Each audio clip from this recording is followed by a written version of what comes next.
Hi, my name's Russell, and today I'm just going to be giving a short reflection on Psalm 54. So, as I first read this psalm, it struck me that there's two aspects to it, really. On the one hand, we read of the writer's grief and sorrow in verses 2 and 3, and their plea for God's help.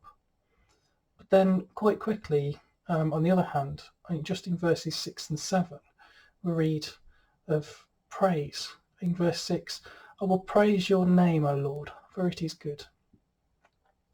Now, when I read this psalm, it reminded me of some good advice I had from a great friend of mine when I was going through a period of sorrow. And it was just that no matter how big the problem we think that we're facing, no matter how deep it feels, nothing is too big for God.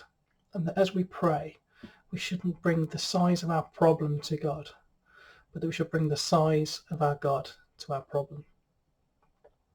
And I think that it just reminds me that as we pray, that we should be honest with God. God knows how we're feeling, and he doesn't want us to pretend that everything's okay. And then on the other hand, I think it points to just the biblical faith that is about looking forward to the promises of what God has for us ultimately in our lives. Just promises of hope, of justice, of peace.